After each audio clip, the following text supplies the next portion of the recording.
When women dare to fully be themselves, to rise up as the divine beings they are, to operate in their magic, their sexuality, their power, they are always labeled one thing: wicked. Wicked is a podcast for women who dare to walk in their true identity, power, and magic. Who go against societal culture of being seen and not heard. Who are the black sheep and powerhouses the structure tries to defeat. And here is your shepherd leading you astray, Mystic. Hi everybody, welcome back. I wasn't able to release a podcast last week because I was so exhausted with my teething 9-month-old. But even though I'm still pretty exhausted this week, I definitely didn't want to skip 2 weeks in a row. This is definitely my favorite outlet to come and talk about us, the women. I want to continue the letter series this week and read my letter to the boy moms. And please bear with me this week. I'm still pretty sleep deprived and I'm also getting a cold. So I'm not really up and up here. But like I said, this podcast, I so look forward to these episodes and I really did not want to miss another week. When I had my first son, there was an awakening that happened within me. When I held him on my chest after I birthed him, he also was a home birth. This awakening happened in my whole body. And I remember in that single moment, I realized that everything I was ever taught about God was wrong. Because that love that I felt, I knew that any type of deity or anything that we believe in out there has a love like that. And not what I was taught growing up. And it really put me on this soul search. And one of the things that happened was my eyes were opened and the veil was removed and I started seeing people for who they really were.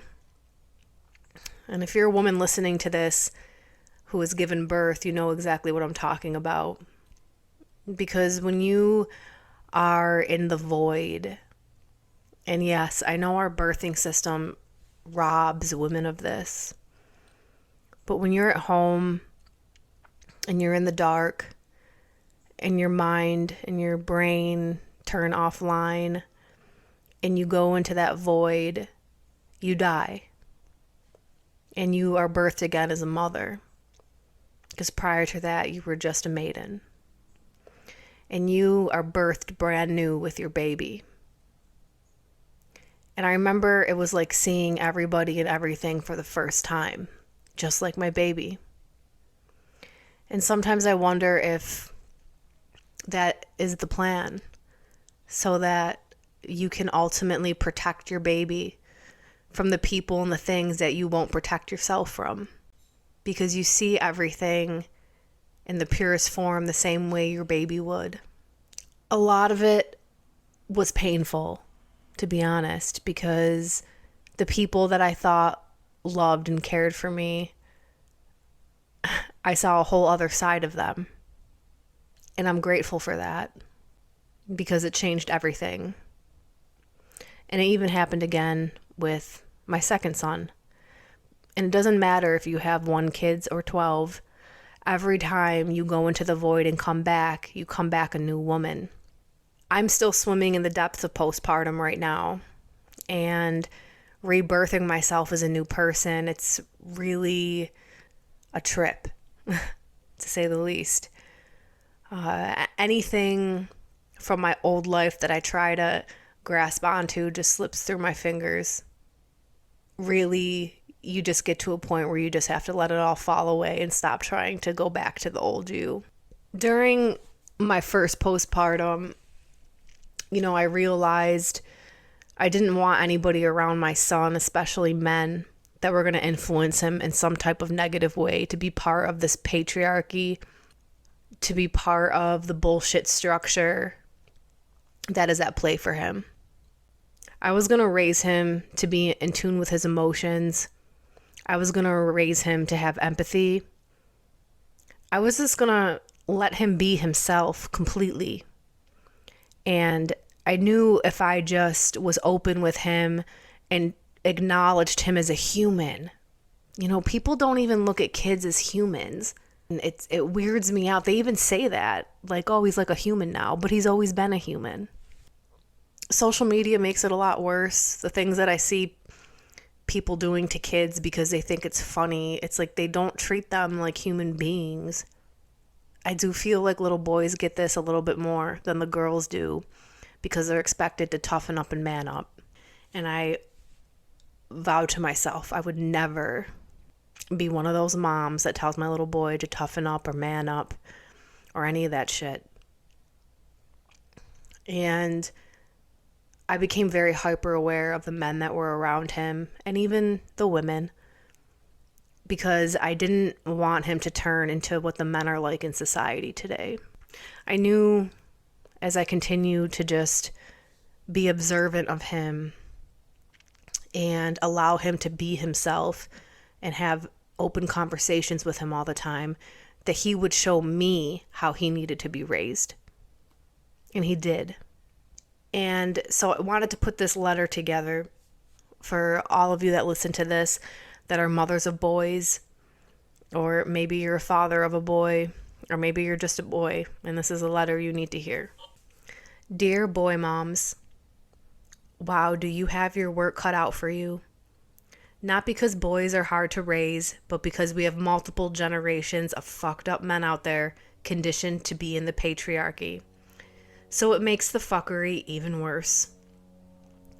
And while your boy is born a clean slate, the conditioning starts in the first week he's here when you mutilate his genitals, or the prettier term of circumcision. This horrendous, painful procedure you are pressured and conned into fires all the sexual trauma centers in the brain. Now that his first experience here is trauma-filled, the conditioning can begin. This conditioning comes from society, from other men already in the program, and also from you because you are also conditioned. I'm not here to try to make you feel guilty if you opted into this horrendous procedure. You were conned into it.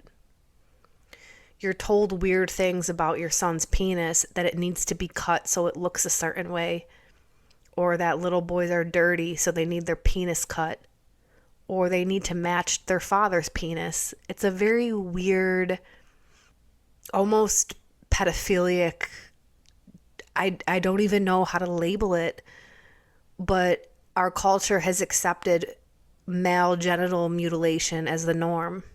Just because an infant doesn't remember the procedure doesn't mean they don't feel the pain of it, and it doesn't mean that trauma centers are not fired in their brain.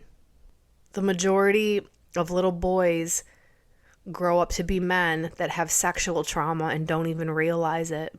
And it makes me wonder how much of their actions have to do with the circumcision itself. They are violated at birth. A problem with a lot of men today is that they avoid emotion like the plague.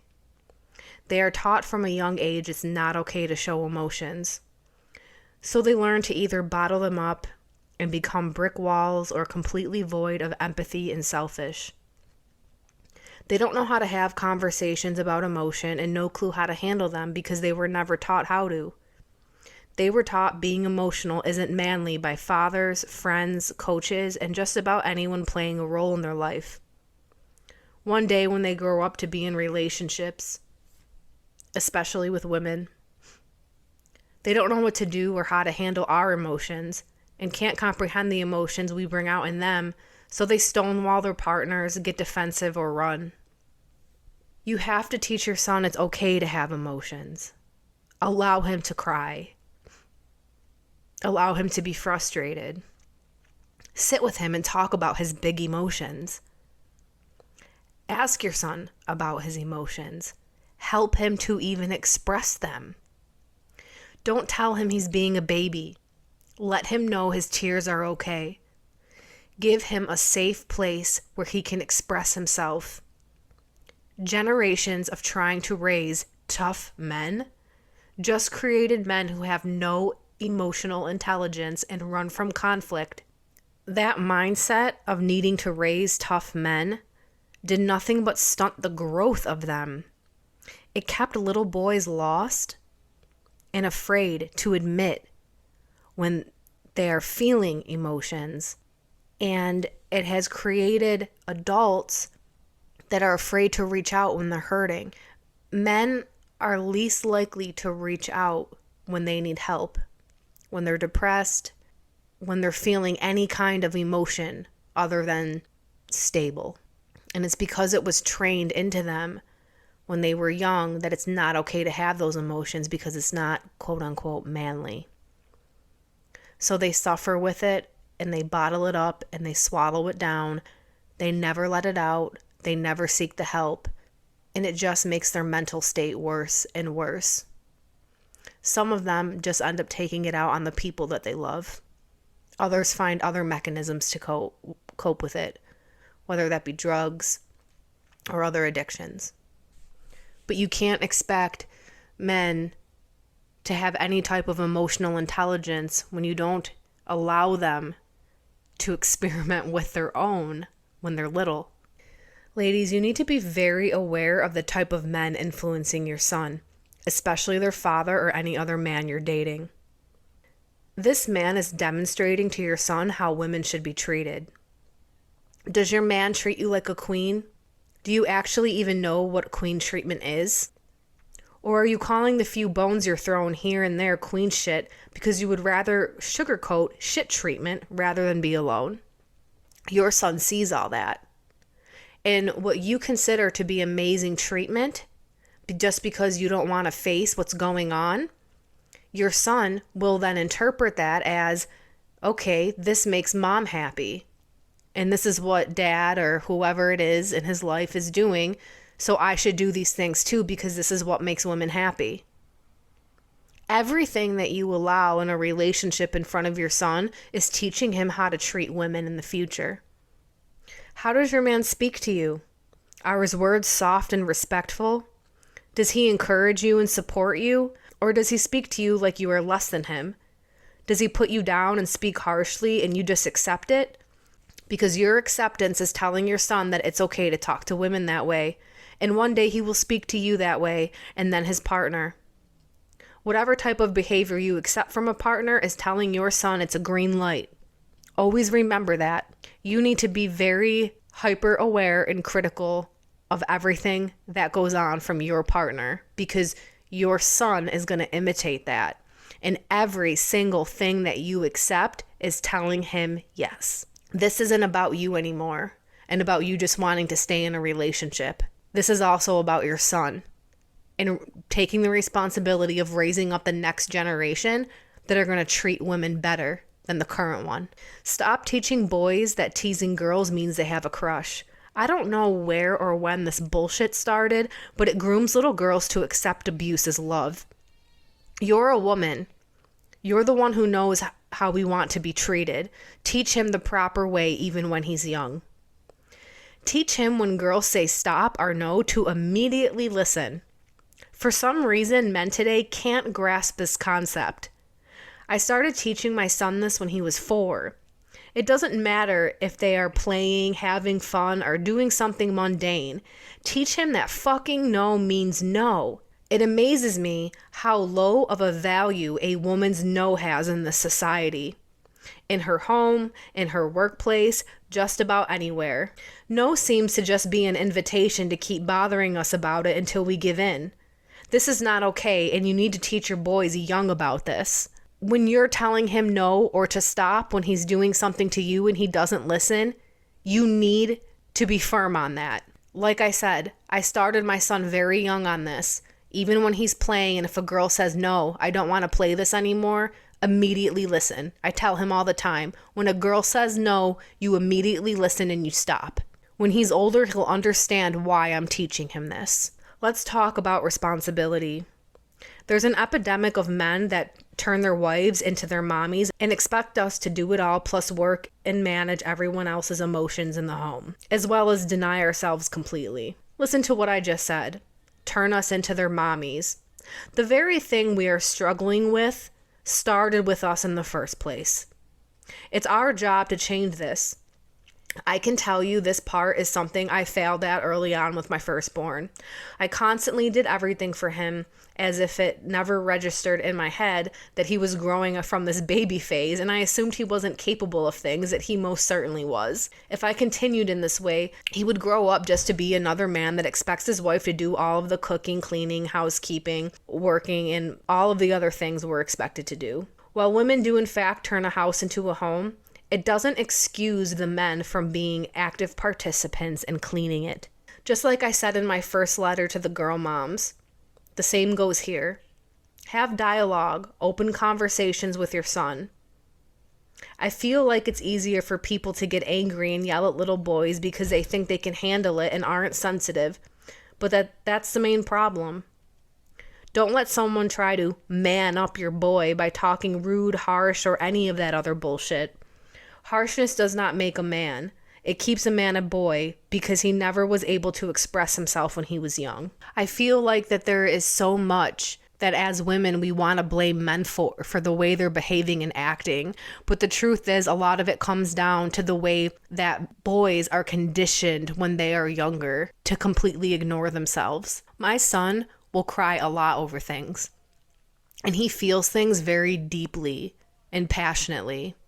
And I will never, ever, ever void that out in him. The more he understands his own emotions, when he's older, he will respect that in women. I don't hide my emotions from my son either. I know some people think that when you're a parent, you need to constantly be in some type of like happy state all the time in front of your kids, but I disagree with that. I make mistakes. I'm human. I cry. I get upset, I get depressed, all of that. I'm not going to hide any of that from him because one day when he's in a relationship and his partner is also experiencing those emotions, it's not going to scare him. He's going to know that this happens.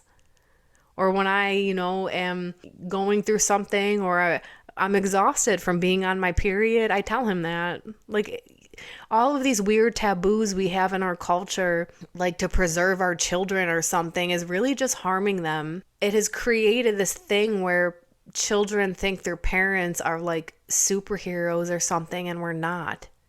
We're just humans. We fuck up.